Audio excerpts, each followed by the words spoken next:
전 세계적으로 우리나라가 자랑하는 몇 가지들이 많이 있는데 그 중에 특별히 열심이라는 측면은 굉장히 각광을 받고 또 굉장히 사람들을 놀라게 하는 것들 중에 하나입니다. 우리나라는 세계에서 가장 근면한 민족이고 이 정도 경제 수준을 누리는 나라 중에서는 가장 열심히 사는 나라입니다. 압도적으로 노동 시간이 많고 여기서 말하는 노동시간은 법적으로 우리가 뭐 52시간이라고 하지만 사실 그 이상으로 일을 하죠. 들고 가서 일을 하고 생각도 일을 하고 뭐 요즘 많이 바뀌고 있지만 그렇습니다. 그리고 가장 많이 이제 외국에 있는 사람들이 깜짝 놀라는 게 우리나라 학생들의 학습량입니다.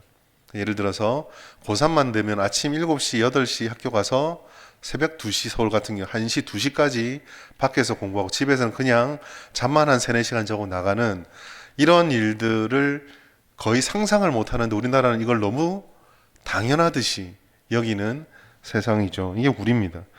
그래서 어떤 사람들은 이런 열심이 있어서 우리나라가 이렇게 짧은 기간 안에 높이 빨리 발전을 했고 또 우리나라가 가지고 있는 여러 가지 것들이 세상에 영향을 끼치는 것이 아닌가라고 이야기를 합니다. 요즘 뭐 외국에 나가면 한국에 대한 인식들이 굉장히 좋고 한국에 대한 것들이 많이 영향력을 발휘하고 있죠. K-컬처라든지 K-음악, K-뮤직, K-팝, K-푸드 등 세계 코리아 열풍이 굉장히 불고 있습니다. 우리가 이 한국에서 사는 것보다 나가서 겪으면 훨씬 더 그게 강해요. 작년에 제가 이제 미국 갔을 때도 미국이 우리보다 잘 사는 나라라는 그게 있잖아요. 이제 잠시 시간이 나서 기념품 같이 하는 우리나라의 그 이마트 같은 그런 트레이더스 조라는 데가 있는데 거기 갔었는데 계산하는 사람이 나를 보더니 안녕하세요 그러더라고요. 깜짝 놀랐어요. 그래서 그 영어를 이거 얼마 달라고 이게 얼마 저거 무슨 뭐지 카드로 하고 이게 뭐지 막 생각하고 있는데 거기 있는 사람이 안녕하세요 그러고 제가 산 물건 보더니 이거 맛있어요 그러고 막 이러는데 야 이거 한국이 이게 참 엄청나게 우리가 생각하는 거하고 전혀 다를 정도로 세상에 많이 알려져 있구나. 한국이 굉장히 각광을 받는구나라는 생각을 했습니다. 그런 일들을 하려고 우리가 얼마나 많은 노력과 얼마나 많은 열정과 열심을 쏟아 부었겠습니까? 근데 이렇게 열심히 내는 이유, 여러분 우리 교회도 신앙생활에도 이런 게 좀 있어요. 우리가 기독교가 우리가 원류가 아니죠. 근데 대한민국이 전 세계 기독교에 퍼뜨려 놓은 용어가 있습니다. 그게 뭘까요? 통성기도입니다. 우리나라의 신앙 때문에 세상에 기도에 통성기도라는 게 있구나. 이게 막 신앙도 우리는 대충 하지 않아요. 굉장히 열심을 내죠. 여러분 우리가 이런데 생각해 볼 것은요. 이렇게 열심히 내는 이유는 그렇게 열심을 하면은 그 끝에 좋은 결과가 있을 것이라는 기대가 있기 때문입니다. 뒤에 어떤 열매가 있을 것이라는 기대가 없는데 그냥 열심을 하는 사람은 없다라는 거죠. 그래서 우리는 이렇게 생각해 볼 수도 있어요. 어떻게 보면 그 결과를 생각하고 열심을 낸다라는 건 열심도 일종의 투자일 수 있는데 내가 그렇게 열심히라는 투자를 했는데 뒤에 원하는 결과가 주어지지 않는다면 어떤 일이 벌어지게 될까? 혹 결과를 알지 못한다. 결과가 혹은 알지 못하는 정도가 아니라 결과가 없다라는 판단이 들 때 우리는 과연 열심을 낼까? 그 열심이라는 시도를 할까를 생각해 보게 됩니다. 오늘 본문은 엘리야와 바알의 제사장들의 대결이 본격적으로 시작되고 바알이 먼저 선공을 하는 장면입니다. 되게 이상할 수도 있는데 대결은요, 권투도 아니고 다른 어떤 것도 아니고 제사 대결이었습니다. 먼저 우리가 볼 것은요, 같은 조건이었다는 것을 볼 필요가 있습니다. 엘리야가 바알의 선지자들에게 한 가지 제안을 해요. 25절 말씀 우리 같이 한번 읽어볼까요? 다시 한번 읽겠습니다. 시작. 엘리야가 바알의 선지자들에게 이르되 너희 신의 이름을 부르라. 그러나 불을 붙이지 말라. 엘리야가 제안했던 것, 그리고 엘리야가 처음 바알의 제사장들을 부를 때 했던 조건입니다. 제물을 준비한다. 제물을 잡아 제사를 준비한다. 똑같은 조건이에요. 그런데 여기에 같은 조건이지만 한 가지 독특한 조건이 하나 붙습니다. 그것은 불을 붙이지 않는 거예요. 보통 일반적으로 제단 위에 제물을 올려서 드리는 제사의 특징은요, 번제형 제사, 불을 붙여서 태워서 올려드리는 그런 제사였습니다. 사실 이런 제사는 이스라엘만의 전유물은 아니에요. 대부분의 고대 제사들은 거의 불을 사용해서 태우는 제사들이 많았고, 지금도 우리 문화에도 조금 남아 있는데, 왜 어르신들이나 누구 가족이 돌아가시고 나면 그들이 입을 옷을 어떻게 하죠? 태워서 올려보내잖아요. 그러니까 태워서 무언가를 하는 것들은 굉장히 뿌리가 깊은 전통이고 익숙한 방법입니다. 그래서 불을 붙이는 이 제사의 방법도 바알 선지자들이 쉽게 응했고 받아들였던 것 같아요. 그런데 우리가 생각해 볼 것은 왜 불을 붙이지 말라는 조건을 걸었을까입니다. 이 제사의 핵심은 사람들의 손을 뛰어넘는 하나님의 어떤 신이 되는 능력, 누가 진짜 신인가를 초자연적인 힘을 통해서 증명하려는 거거든요. 만약에 우리가 불을 붙이고 제사를 드리게 되면은요, 여러 가지 다른 해석이 가능합니다. 우연히 내가 불을 붙였는데 그때 비가 올 수도 있잖아요. 이건 신의 능력이 아닐 수도 있거든요. 그러니까 거꾸로 한 거예요. 비가 오고 오지 않는 것은 자연의 우연히 일어날 수도 있는 핑계거리가 되지만, 아예 불을 붙이지 않았는데 그 재물이 탄다라는 것은 보통 일이 아니거든요. 그 덤불, 가시덤불과 같은 그런 덩쿨나무에 뜨거운 햇빛 때문에 우연히 불이 붙는 것과는 조금 다른 문제입니다. 짐승이 잘라졌기 때문에 짐승이 머금고 있는 습기도 있을 것이고, 그게 제단 위에 올려지면 쉽게 그런 식으로 불은 붙지 않을 거예요. 그러니까 불을 빼버린 것입니다. 인간 한계에 넘어서 일어나는 신의 역사를 시험하기 위한 거죠. 당연히 엘리야는 이러한 조건을 걸 때 무엇을 근거로 했을까요? 하나님을 믿는 믿음입니다. 하나님이 불을 내리실 수 있다라는 믿음을 가지고 이런 조건을 걸었을 거예요. 제가 생각해 보고 싶은 것은 바알 선지자들이에요. 바알 선지자들은 왜 이 조건을 받아들였을까요? 여러분, 우린 여기서 잘 봐야 합니다. 어리석음으로 단순하게 치부해서는 안 돼요. 바알 선지자들도 사실은 믿음을 가지고 이걸 받아들인 겁니다. 어떤 믿음요? 엘리야는 하나님을 믿었지만 바알 선지자들은 바알이 참신이다라는 자기의 믿음을 가지고 이 조건을 받아들였어요. 잘못된 믿음이죠. 자신들의 방식입니다. 여러분, 바알은요 굉장히 복잡한 신입니다. 어제도 잠깐 말씀을 드렸는데, 바알은요 풍요를 관장하기 때문에 비를 주관하는 신이에요. 그런데 여러분, 비가 올 때 생각해 보시면, 비가 올 때 뭐가 같이 있죠? 비가 올 때 자연현상 중에 뭐가 있죠? 낭뢰가 있잖아요. 번개. 그 번개가 치는 곳에 번개가 떨어지면 뭐가 생기죠? 번개란 말을 처음 들어보신 분. 번개가 떨어질 때 불이 생기죠. 그래서 이 바알은요 불도 주관합니다. 자, 바알 선지자들이 왜 이 대결을 받아들였을까요? 이겼다. 바알은 불을 주관하는 신이니까. 그래서 이들이 이 제안을 받아들인 거예요. 자기들의 믿음이 틀리지 않았기 때문에, 자신들의 말을 바알이 들을 것이라고 믿었기 때문에, 비를 내릴 뿐만 아니라 불도 주관하는 신이기 때문에 자신들이 이길 거라고 생각해서 조건을 받아들인 거예요. 여러분, 우리에게도 이와 같은 똑같은 조건의 싸움이 일어납니다. 여러분, 우리는요 특별히 우리를 좁혀보았을 때 이 자리에 계신 여러분과 우리 모든 성도들은 하나님이 왕이시고 통치자라는 것을 믿습니다. 그래서 그 다스림과 섭리를 믿으며 매일매일 삶을 살아가요. 그런데 여러분, 우리가 살아가는 세상에는 이러한 하나님에 대한 믿음을 가진 사람만 있는 것이 아닙니다. 하나님은 존재하지 않는다 라고 믿는 사람들도 있습니다. 그 신념에 따라서 자기의 중심, 자기가 원하는 삶을 추구하고 달려갑니다. 원하는 것들을 획득하기 위해서 열심을 내고 때로는 편법까지 사용해가며 열정적으로 달려갑니다. 그리고 그 삶에 대한 결과를 확신하고 있습니다. 여러분, 지금 갈멜산에서 일어나고 있는 엘리야와 바알 선지자들의 대립은 그때만의 대립이 아니라 오늘 우리의 갈멜산에서 우리도 여전히 벌이고 있는 싸움이에요. 하나님께서 우리를 채워주신다와 내가 노력해서 무언가를 얻어야 살 수 있다라는 그 신념이 계속 이 세상 가운데 붙고 일어나고 있는 거죠. 시대와 상황과 환경과 방식과 대상과 해석이 다를 뿐 본질상 이런 대결 구도는요 여전히 오늘 우리 세상에서도 일어나고 있는 거예요. 우리가 사는 이 시대의 특징, 아니 어떻게 보면 우리가 사는 이 시대의 특징이라기보단 인류의 특징을 우리는 잘 이해할 필요가 있습니다. 사사기 21장 25절 저는 이게 제일 잘 보여준다고 생각하는데요. 그때에 이스라엘의 왕이 없으므로 사람이 각각 자기의 소견에 오른 대로 행하였더라. 각각 자기의 소견에 옳은 대로 행하는 것, 자기가 눈에 보는 대로, 자기가 판단한 대로, 자기가 생각하고 계획한 대로 살려고 하는 성향,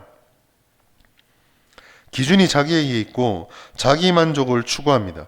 그 자기라는 것을 흔들어버리는 모든 절대적인 기준과 진리를 부정을 하죠.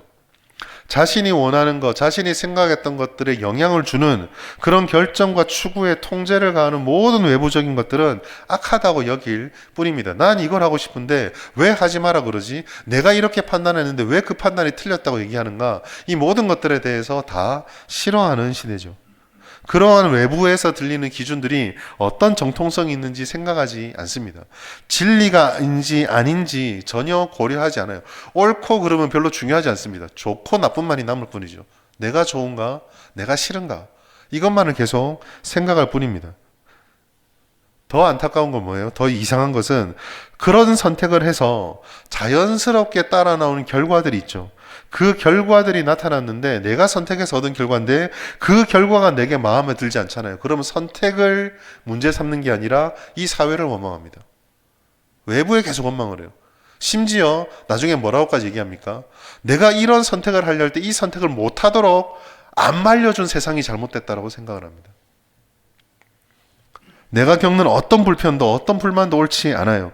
권리만 있고 책임은 없습니다. 기대는 있는데 희생과 헌신은 없습니다. 여러분 이게 우리가 살아가는 세상의 어둠이죠.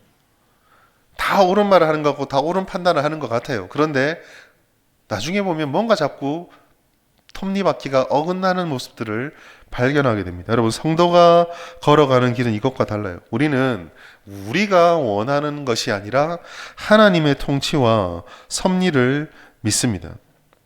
하나님께서 모든 것을 소유하시고 더할 것이 없는 권세를 가지고 계시기에 우리를 이용하거나 우리를 통해서 더 많은 것을 얻으려고 하는 분이 아니시다.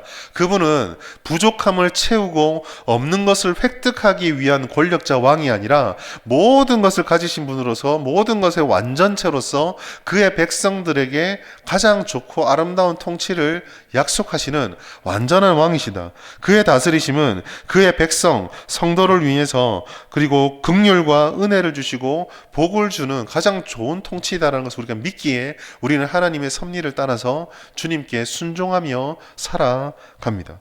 야고보서 1장 17절 우리 같이 한번 읽겠습니다. 시작. 온갖 좋은 은사와 온전한 선물이 다 위로부터 빛들의 아버지께로부터 내려오라니 그는 변함도 없으시고. 이게 우리의 믿음이에요. 세상의 통치가 세상의 어떤 것들이 우리로부터 무언가를 얻으려고 하고 무언가를 주고받으려고 할 때 하나님 우리에게는 온갖 좋은 것과 온갖 선한 것을 다 주시는 온전한 분이다 라는 걸 우리는 믿습니다. 여러분 이 땅을 살아간다는 건 결국 이 두 갈래 길 중에 하나를 선택하는 거예요. 자신이 원하는 소견대로 살아갈 것인가, 하나님의 섭리와 통치를 붙잡고 살아갈 것인가, 그리고 이 선택에 따라서 그 인생이 걸어가는 길과 그 인생이 붙잡게 되는 것이 완전히 달라집니다. 바알의 선지자들로 다시 돌아와 볼게요. 여러분 바알의 선지자들이 지금 자신들의 신을 붙잡았습니다. 가짜 신이에요. 없는 신입니다. 약속한 것이 아무것도 없고 약속한 대로 그건 자기 착각에 불과합니다. 그러니 이런 이 바알 선지자들이 자신들이 열심을 내면 낼수록 깨닫게 될 수 있는 것은 그냥 결말이 딱 정해져 있는 거예요. 뭡니까? 헛되다라는 거죠. 오늘 우리는 이 바알 설교자들의 바알 선지자들의 허망한 열심을 본문에서 여실히 볼 수가 있습니다. 제사 대결에서 선공을 먼저 해요. 뭐 여담이지만 이 선공을 제공하는 거에서 저는 엘리야의 당당함을 봅니다. 850대 1이잖아요. 야, 내가 적으니까 목소리도 내가 작을 거니까 나한테 기회를 더 줘야지. 나한테 시간을 더 줘야지. 우리는 충분히 그럴 수가 있습니다. 근데 엘리야가 어떻게 하죠? 850명한테 성공을 양보해요. 26절. 아침부터 낮까지 송아지를 잡고 바알의 이름을 불렀던 사람들이 먼저 선공을 합니다. 저는 이 엘리야의 당당함이 참 멋있습니다. 우리가 이 세상에서 소수지만 세상을 향하여서 야 그래도 우리 교회가 소수고 성도들이 연약하니까 너희들이 양보해야지가 아니라 당당하게 너희 마음대로 해봐라.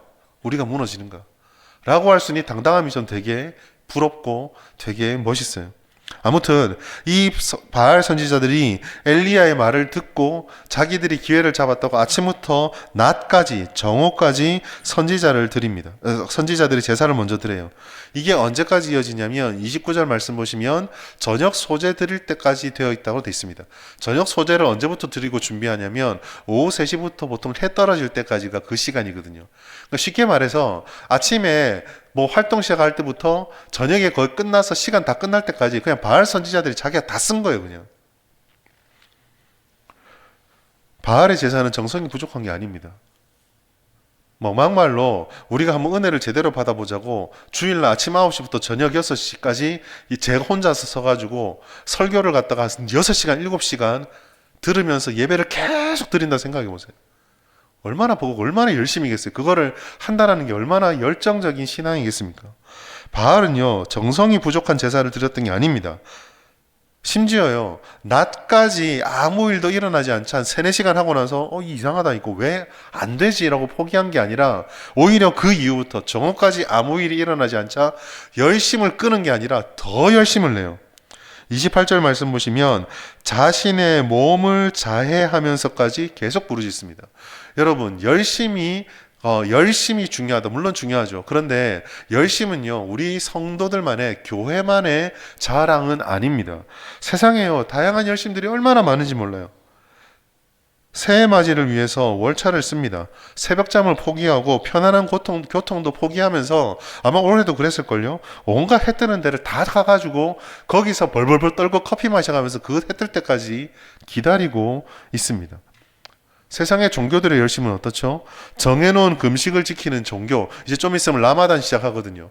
하루에 저녁은 하루 종일 아무것도 먹지 않고 매년 한 달씩 그렇게 금식을 지키는 종교도 있고 우리보다 더 이른 시간에 산을 오르는 열심이 얼마나 있는지 몰라요. 오늘 우리 교회들은 그 수능기도 학생들이 대학교 갈 때 시험 칠 때 기도하면은요 모든 교회들이 대부분이 좀 많이 그 이야기를 해요. 점점 기도하러 오는 분들이 적어진다고요. 제가 대구에서 사역할 때요 대구에서 사역하고 지금까지도 팔공산에 수능날 오는 사람이 줄었다는 얘기를 들어본 적이 없습니다. 계속 와요. 열심히요 우리만 열심히 아닙니다. 우리 여기 청소년들도 있고 있는데 아이돌들이 한번 되기 위해서 학교 공부하는데 그 공부 힘들잖아요. 7년 10년 연습생 생활 낮에 가가지고 잠깐 학교 갔다가 새벽 1시까지 와서 연습하고 이 생활을 7년 10년 하는 사람들이 얼마나 지금도 각 기획사마다 얼마나 많은지 몰라요. 열심 우리만의 특징 아닙니다. 그러나 중요한 것은 무엇입니까?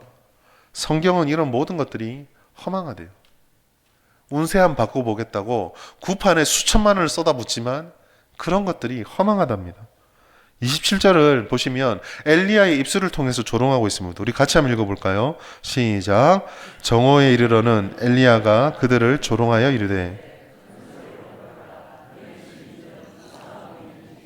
혹은 그가 잠깐 나갔는지 혹은 그가 글을 행하는지 혹은 그가 잠이 들어서 깨워야 할 것인지. 여러분 이게 조롱입니다. 좋은 말로 묵상되어 있는데 묵상이 뭐죠? 사색과 간구하고 뜻을 찾기 위해서 생각하는 거잖아요.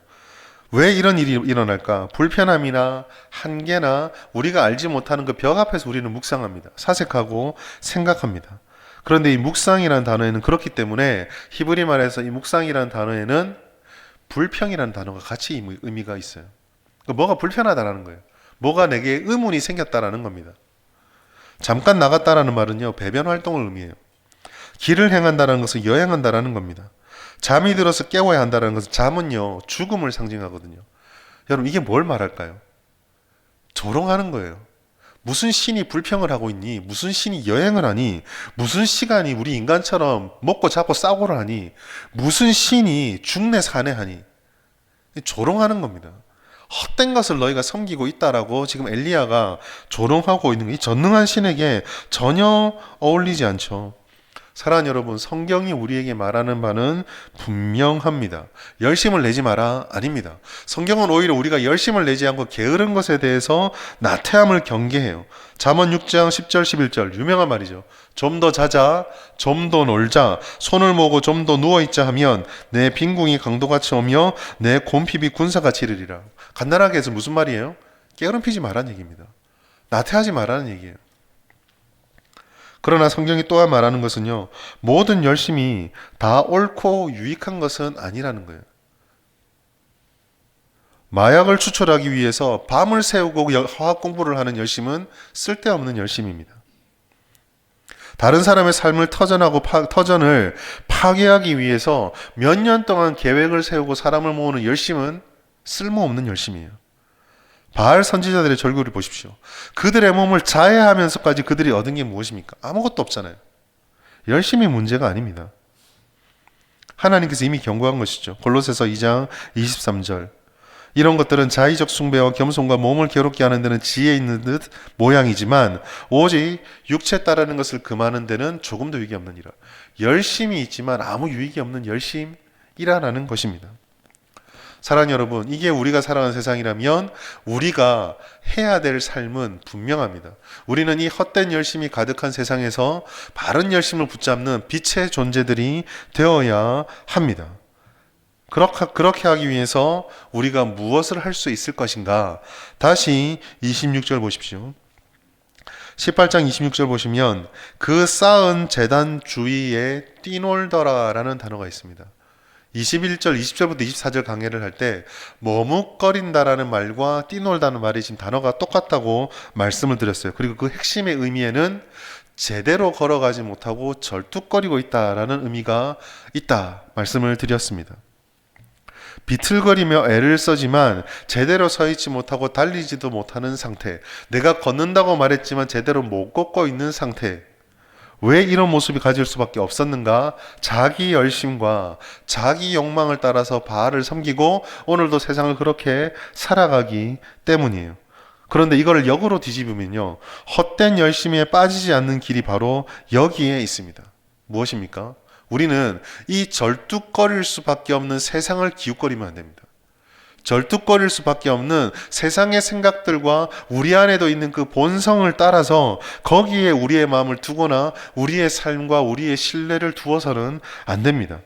제단을 쌓는 게 문제가 아니에요. 누구를 위한 제단인가? 우리 삶의 중심이 누구인지가가 중요하다라는 것입니다. 내일 새벽에 이제 마지막으로 예배에 대해서 말씀을 나눌 텐데요. 이 새벽에 내일 보시겠지만 엘리야도 제단을 쌓았어요. 근데 여러분, 이 엘리야의 제단 쌓는 장면들을 유심히 생각해 보시면 한 가지 질문을 던져야 돼요. 어떤 질문일까요? 이스라엘의 율법에서는요, 제단을 함부로 쌓으면 안 돼요. 하나님의 제사를 드릴 수 있는, 제대로 제사를 드릴 수 있는 유일한 제단은 어디에만 있습니까? 예루살렘에만 있어요. 산과 들에 자기의 제사를 드리기 위해서 제단 쌓는 것을 하나님께서는 금지하셨습니다. 그런데 오늘 말씀에 우리가 전체를 보면 그렇게 바알과 대결 위해서 제단을 쌓았음에도 불구하고 그곳에 하나님께서 불을 내려주시잖아요. 그 제사를 받잖아요. 왜 그럴까? 이유는 딱 하나입니다. 엘리야가 이곳에 제단을 쌓았던 이유는 내가 제사를 드리고 싶은 열심이 있다. 이게 동기가 아니었기 때문이에요. 그럼 무엇이 동기입니까? 하나님께서 하나님의 뜻을 드러내고자 하는데 엘리야는 그냥 순종했을 뿐이에요. 내가 하고 싶다가 아니라 하나님이 하라고 하신다라는 그 하나님 중심이 있었기 때문에 그것이 하나님이 원하시고 하나님을 위하는 제단이었기 때문입니다. 시편 51편 6절 말씀 우리 같이 한번 읽겠습니다. 시작. 보소서 주께서는 중심이 진실함을 원하시오니. 아멘. 이 핵심이에요. 중심이 진실했기 때문입니다. 여러분, 여기서 중심이 진실하다는 말을 오해해서는 안 됩니다. 중심이 진실하다는 것은 내가 진심이다를 의미하는 게 아니에요. 내가 간절하다라는 것을 말하는 것이 아닙니다. 여러분, 바알도 간절했어요. 바알 선지자도 중심이 바알 앞에 오롯이 진실했어요. 바알만이 신이다. 간절함과 진실성이 필요하죠. 그렇지만 이 중심이 진실하다는 것은 이 중심이 나의 열심과 나의 간절함이 아니라 하나님 중심으로 채워졌을 때, 하나님의 기준을 알고 기꺼이 그 중심을 하나님의 재단으로 드렸을 때를 말하는 거예요. 난 이런 걸 하고 싶지만 하나님께서 이걸 하라고 말하시면은 그걸 중심에 삼고 내가 하고 싶은 것을 내려놓고 이쪽으로 주님께로 돌아섰을 때 그게 중심이 진실한 것입니다. 베드로를 보시면 잘 알 수 있어요. 예수님께서 베드로에게 그 이방인의 집으로 가서 복음을 전하길 바라며 하늘로부터 가증한 음식들을 내려주잖아요. 그때 베드로의 마음속에는 하나님의 마음이 아니라 자기의 열심이 있었어요. 그러니까 열정적으로 말합니다. 나는 이 더러운 것을 먹을 수 없다. 거기에 대해서 하나님께서 하신 말씀이 뭐죠? 내가 깨끗하다고 한 것을 네가 더럽다고 하지 말라. 중심 바꾸란 얘기예요. 이거는 더럽습니다 라는 내 중심이 아니라 이거 괜찮다고 말하는 하나님 중심으로 마음을 바꾸라는 거예요. 그렇게 해야 열매가 맺힙니다. 예수님의 약속 우리가 기억하겠습니다. 요한복음 15장 5절 말씀 같이 한번 읽겠습니다. 시작. 나는 포도나무요 너희는 가지라. 그가 내 안에 내가 그 안에 거하면 사람이 열매를 많이 맺나니 나를 떠나서는 너희가 아무것도 할 수 없습니다. 아멘. 요한복음 15장 7절에 보면 이렇게 말씀하고 있습니다.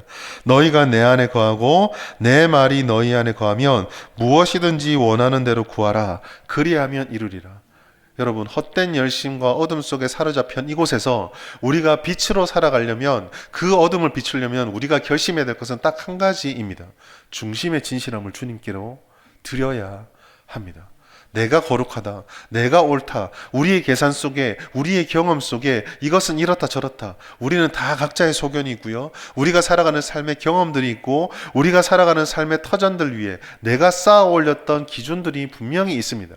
그 기준이 없는 사람들은 아무도 없어요. 그 기준이 있기 때문에 내가 중심을 잃지 않고 살 수 있는 것도 맞습니다. 그러나 동시에 우리들은 그와 같은 기준들이 내가 주님의 말씀을 잘 쫓았기 때문에 생겼던 신앙의 기준도 있지만, 내가 하루의 대부분을 보내고 일주일의 대부분을 보내는 또 대부분이 부딪히는 사람들인 세상으로부터 스며들었던 기준도 있다라는 것을 경계해야 돼요. 그러니까 언제나 우리는 이 주님 안에 내가 이런 생각을 하고 이런 말을 하고 이런 행동을 하는 것이 중심을 주님께 드리는, 하나님께 드리는 삶인가 를 늘 돌아보아야 합니다. 우리가 이 은혜의 역사만이 자기 소견에 옳은 대로 달려가는 이 세상에 비출 수 있는 유일한 빛입니다.